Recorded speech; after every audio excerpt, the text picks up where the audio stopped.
Eleição suplementar, o que é? Em que situação ela ocorre? Quais são as regras? Temos muito a conversar sobre esse assunto hoje. Então não saia daí, porque nos próximos minutos a gente tem um encontro marcado aqui no Brasil Eleitor História, a revista eletrônica da Justiça Eleitoral.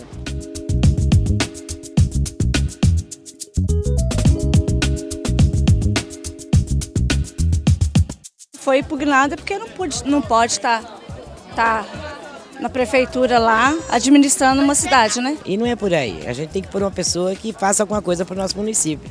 O pessoal está esperando para isso em Deus de janeiro, né? Todo mundo querendo outra eleição. Tudo que puder fazer para melhorar o município é o importante.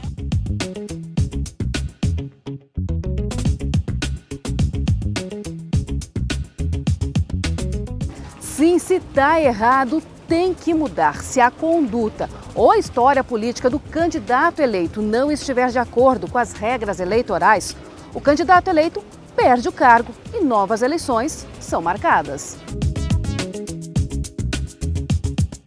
Os pedidos de registro vão sendo acompanhados. Assim que existe uma decisão, que ocorre uma decisão que determina que haja essa eleição, então nós iniciamos todo o processo internamente.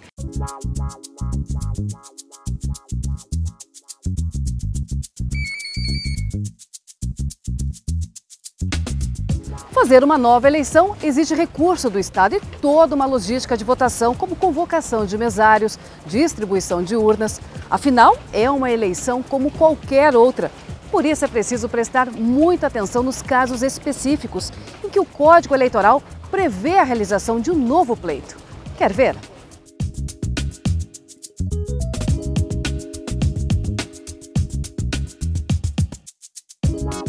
As eleições suplementares é algo normal, né, dentro da realidade do direito eleitoral brasileiro.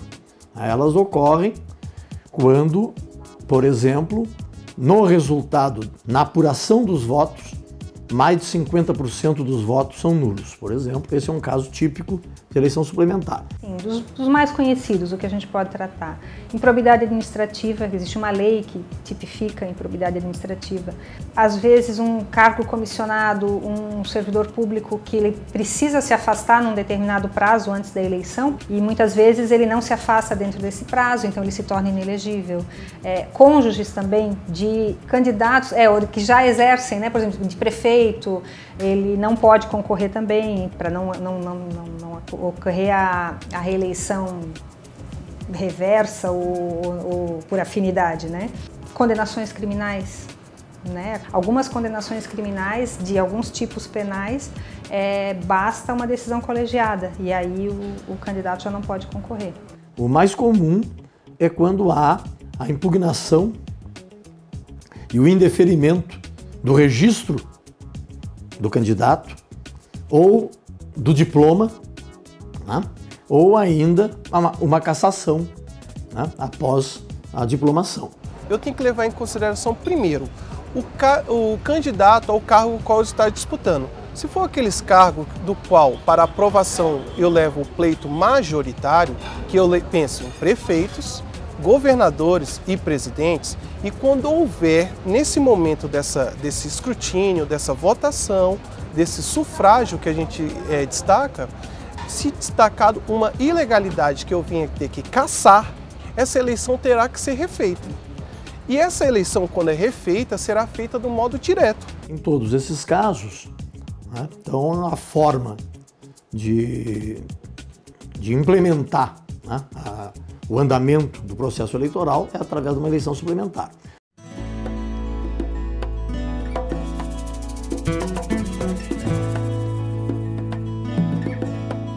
Neste caso, a eleição será direta, ou seja, os eleitores terão que ir às urnas novamente.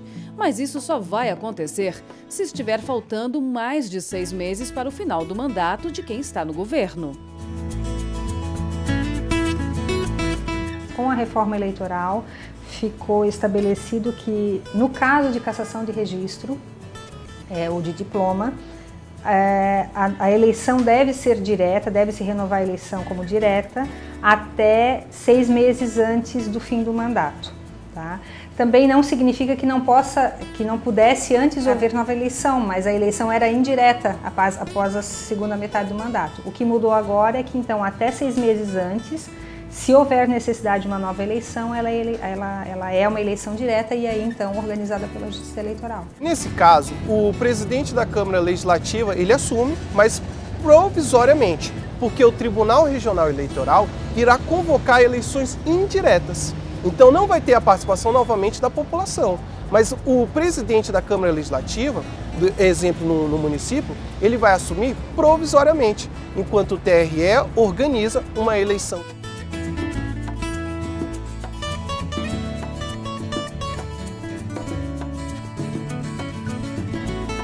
O Tribunal Superior Eleitoral e os tribunais dos estados investem em campanhas publicitárias, que são exibidas nos rádios e na TV, como essa campanha nacional feita pelo TSE. Vem a biometria, vem, não pode faltar ninguém. Para esclarecer melhor o assunto, os TREs de todo o país investem em vídeos nas redes sociais, como esse do Tribunal da Bahia. Quando o eleitor vota num candidato e esse candidato, que aparentemente está concorrendo, tem, após a eleição, o seu registro cassado pela Justiça Eleitoral, e a quantidade de votos anulados, então, após a eleição pela Justiça Eleitoral é maior do que 50% do total, é necessário, de acordo com a lei, se realizar uma outra eleição. Seria injusto chamar o segundo colocado numa situação dessa, porque não seria legítimo. Teríamos um prefeito sem o apoio do povo. Além de vídeos que esclarecem o que é uma eleição suplementar, os TREs também se preocupam em fazer convites virtuais aos eleitores para participarem do pleito. Aqui em Santa Catarina vamos ter novas eleições em 2 municípios, Bom Jardim da Serra e Sangão. E o pleito vai acontecer no dia 2 de abril. Nós teremos aqui no Paraná, no próximo dia 2 de abril, 4 eleições suplementares para a escolha de prefeitos e vice-prefeitos nos municípios de Foz do Iguaçu, Piraí do Sul, Quatiguá e Nova Laranjeiras. O voto dos senhores ditará o rumo dos seus municípios e fortalecerá a democracia brasileira.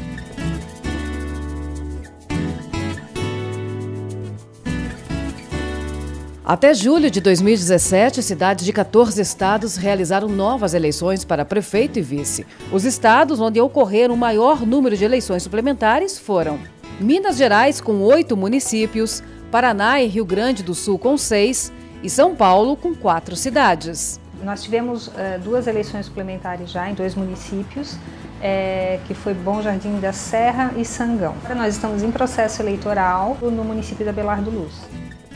Um desses municípios é Cristiano Ottoni, localizado no interior de Minas Gerais.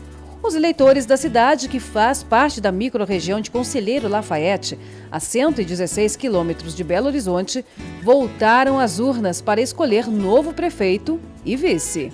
Foi bem tranquilo, todo mundo entendeu logo de começo que era para ser feito, né? Aí eu também fiquei tranquila, porque precisava, né, de ter outra nova eleição. Foi diferente dessa vez, foi menos tempo, né, e foi muito tranquila. É uma votação rápida, porque é apenas um candidato, então eu não senti muito desconforto dos eleitores, não. Acho que foi uma chance de rever e fazer certo. O prefeito que venceu a eleição em 2016 teve o registro cassado. As contas públicas dele foram rejeitadas pela Câmara Municipal. A inelegibilidade foi baseada no artigo 1º da Lei Complementar número 64 de 1990. Ela trata de inelegibilidades. A Constituição também elenca algumas situações de inelegibilidade e a lei complementar, ela amplia esse rol, a Constituição autoriza isso, amplia e dá todo o rito para a apuração dessas situações de inelegibilidade. A Lei Complementar 135 é mais conhecida como Lei da Ficha Limpa. Foi criada em 2002 como emenda à Lei Complementar 64. Nasceu de uma iniciativa popular que reuniu 1.600.000 assinaturas com o objetivo de aumentar a idoneidade dos candidatos.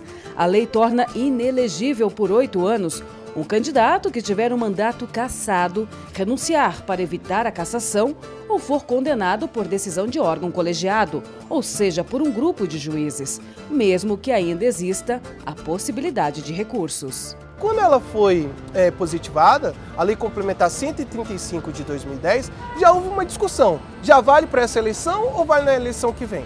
Então isso já chamou a atenção da população, porque se encontravam vários candidatos que eram fichas sujas. E que essas pessoas, de repente, estariam proibidas de participar do pleito do ano seguinte. Então, só nessa parte de moralizar a máquina pública, já houve o interesse e o conhecimento de toda a população. E nesse momento que a gente destaca eleições suplementares, essa questão de ficha suja, essas questões eleitorais de impeachment, isso é um assunto do dia a dia do brasileiro. Então, hoje em dia, a mídia se preocupa mais, os estudantes buscam mais informação e a população não fica longe desse interesse também. As inelegibilidades em relação às eleições suplementares, de uma maneira geral, são as mesmas. A peculiaridade que existe é em relação a prazos. Porque, por exemplo, para a eleição do ano que vem, né? Eleição ordinária do ano que vem, o candidato tem que estar filiado a um partido político com um ano de antecedência, né? Os prazos de desincompatibilização, se ele exerce um cargo público, um cargo de secretário, né? Ele tem que se desincompatibilizar em prazos superiores aos de 30 dias. Basicamente, sim, tem as mesmas características de outra, menos esse aspecto, né, dos prazos e, consequentemente, seja da questão das incompatibilidades, seja, por exemplo, em questão da propaganda política. A cidade de Cristiano Ottoni é pequena, tem pouco mais de 4.700 eleitores. 15 sessões eleitorais foram montadas em 5 locais de votação. E mesmo quem não tem mais a obrigação de votar, fez questão de comparecer. O voto é facultativo, mas a gente gosta de exercer a cidadania. Enquanto eu estiver andando, até nos 80, se eu estiver andando, eu vou votar. Pode estar com 70, 80 anos, mas o voto é muito importante. Sem votação não tem eleição.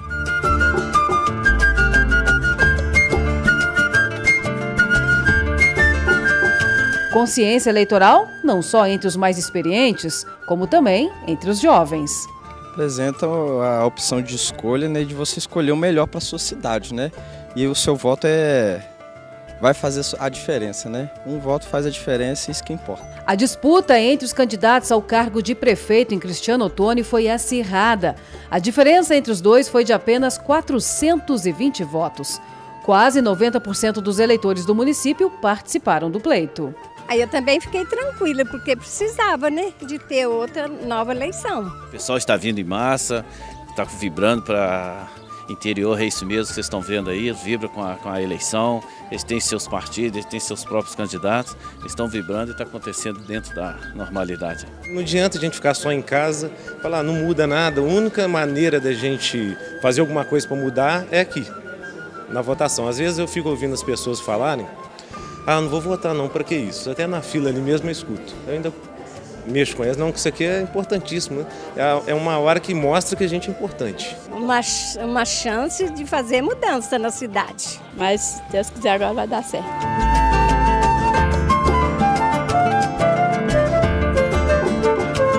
Os eleitores de Cristiano Ottoni que não foram votar, assim como os de outros municípios onde ocorreram eleições suplementares, devem justificar a ausência no cartório eleitoral no município onde votam em até 60 dias. Mas aqueles que têm de 18 até 70 anos, voto obrigatório. E se não votar, vai estar se enrolando.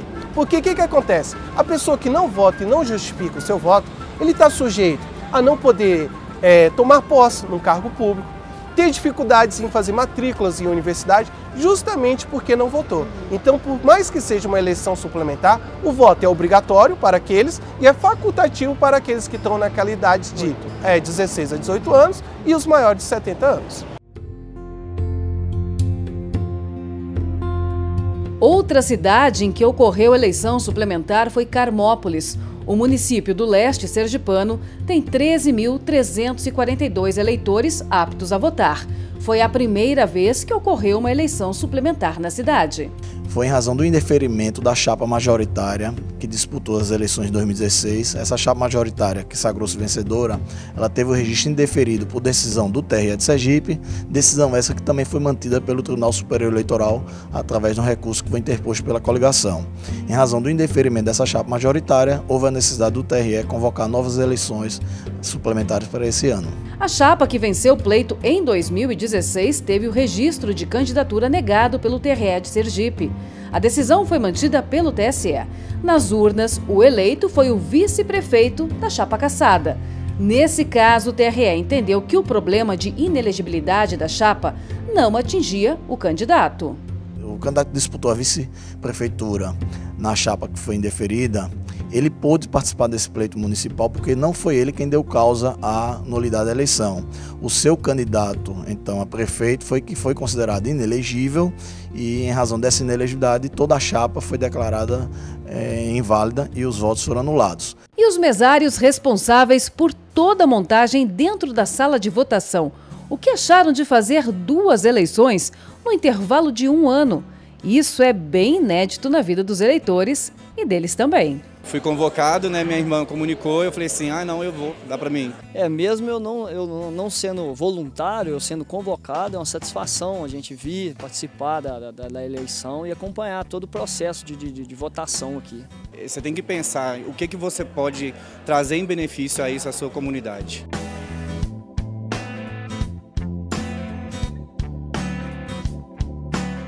Ok, a eleição suplementar é uma eleição como qualquer outra, mas só para os eleitores, porque para os candidatos as regras mudam. Quer ver um exemplo? A propaganda eleitoral. Não há propaganda gratuita no rádio e televisão.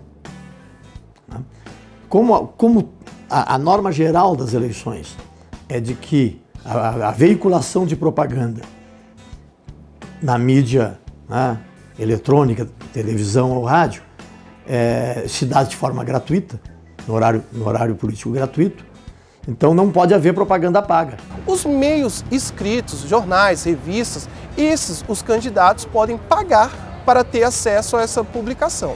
Dentro daquelas limitações que a própria Justiça Eleitoral estabelece, em relação ao tamanho, a dimensão de cada propaganda e tal, para evitar o abuso de poder econômico. Já os meios eletrônicos, internet, esses meios de acesso usuais, ele pode utilizar à vontade, mas desde que ele não faça pagamento, não haja custo para o candidato. Eu saiba, não teve TV nem rádio, não. A não ser nem pela internet, os candidatos fizeram vídeos, né? Foi boca a boca, pessoas foram na casa da gente e tal.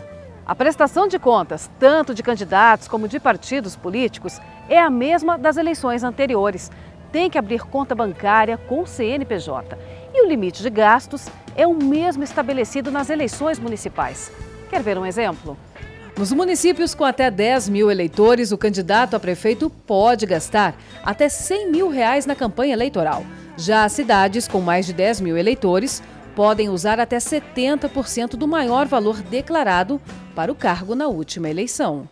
Outra informação importante: por se tratar de uma eleição oficial, todos os eleitores do município são obrigados a ir às urnas, com exceção dos eleitores com mais de 70 anos e dos jovens entre 16 e 17 anos. A questão do voto na eleição suplementar, eu tenho que destacar que aquele que tem de 16 a 18 anos, o voto para ele é facultativo. O que tem mais de 70 anos também é facultativo, assim como o analfabeto. Ele pode votar, mas não existe aquela obrigação. E como se chega à conclusão de que se deve ou não fazer uma nova eleição? Como é o trâmite jurídico? E de quem é a responsabilidade por organizar uma eleição suplementar? O Tribunal Superior Eleitoral, ele determina já no início do ano quais são as datas possíveis para a realização de eleição suplementar. Então é uma data por mês em que os estados podem agendar suas eleições suplementares. Então nós seguimos aquele calendário e, havendo a determinação para uma eleição suplementar, então nós primeiro verificamos o planejamento dessa eleição, de quanto tempo nós vamos precisar para preparar, o tempo mínimo para preparar essa eleição, e então qual a data dentro desse planejamento que foi estabelecida pelo TSE, que pode ser agendada. Essas regulamentações, elas se dão a cada eleição, né? Então, certamente, para a eleição do ano que vem, que é a eleição que vai ser para presidente da República, vice-presidente, governador, vice-governador, senadores, deputados federais, deputados estaduais, né? Haverá uma regulamentação própria pelo Tribunal Superior Eleitoral. É uma eleição, então todos os procedimentos de uma eleição precisam ser observados, né? O que muda para a gente é que o volume de trabalho é um pouco menor. É feito todo um planejamento, como na eleição ordinária, e ele tem que ser seguido. Até 2015, antes da reforma eleitoral, não havia possibilidade de ter uma eleição suplementar. Caso ocorresse a impugnação do candidato eleito, quem assumiu o cargo era o candidato que ficou em segundo lugar nas urnas. O segundo colocado não assume a eleição, haja vista que essa chapa foi considerada cassada, porque aquele que obteve mais de 50% da votação foi aquela chapa que foi considerada cassada. E de repente você teria um segundo colocado com 20% de votos, de 20% da aprovação da população, sendo seu prefeito por 4 anos. Ora, se eu escolhi aquele que tinha maior, ele tinha representatividade daquele município, daquele eleitorado. Então, por um critério de justiça, de igualdade e de respeito aos princípios republicanos, onde eu estou respeitando o Estado Democrático de Direito, eu não vou deixar uma pessoa que não tem a aprovação da maioria absoluta do eleitorado ter a governança durante 4 anos. Eu acho que é uma garantia para o eleitor, para o cidadão, de que aquela pessoa que vai assumir o cargo, gerir os recursos públicos, organizar a cidade, ela tem a legitimidade para estar lá. Então, se a primeira eleição não foi viável nesse sentido, ela deve ser feita novamente, né? Ele vai gerir recursos públicos, então ele precisa ter uma vida pregressa e durante também limpa, né? E aí você deve estar se perguntando, por que então, nesse caso de inelegibilidade, o vice não assume o cargo? Quando ocorre aquela impugnação pela Justiça Eleitoral, né, seja do registro, seja da diplomação, seja a cassação após a posse, é por alguma irregularidade, em razão de alguma irregularidade. No momento que foi detectado de fato que tem que ser cassado essa chapa, porque a chapa é única, vai tanto o presidente, né, o governador, o prefeito e o seu respectivo vice. Então, vai ser convocado novas eleições, num prazo de 20 a 40 dias, é o que diz a legislação. E o que acontece se o cargo de prefeito, governador ou de presidente da República fica vago em caso de morte, por exemplo? Existe nova eleição ou o vice assume? Quando é um fato natural, né? Quando é um fato aleatório, pontual, como a renúncia, né? Como uma doença que se prolongue, que incapacite o prefeito, ou em caso de morte, aí naturalmente é essa a função do vice, né? O vice assume temporariamente, nas vacâncias do titular, por viagem, por licença, por um determinado período. Agora, quando ocorre um fato, digamos assim, que é definitivo, como a morte, né? Aí ele assume até o final do mandato. Voltar às urnas caso o eleito tenha perdido o cargo devido a uma irregularidade, como acontece com o candidato ficha suja, é uma situação um pouco nova.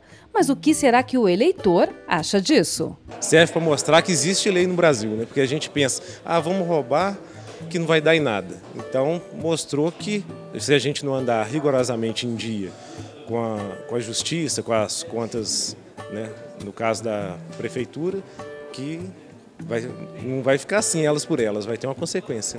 Eu acho que é muito importante, né?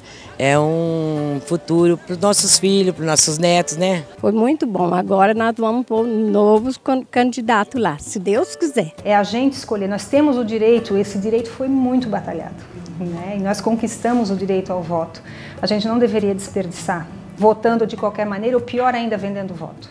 Ok, eleitor consciente, nova eleição, mudança feita. Qual o próximo passo agora?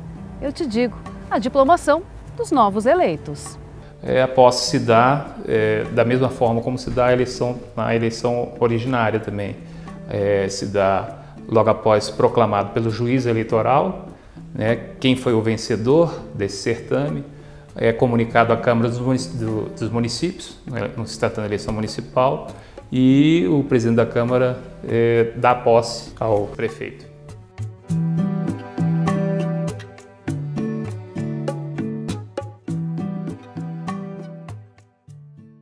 O Brasil Eleitor História de hoje, a revista eletrônica da Justiça Eleitoral, falou sobre eleição suplementar.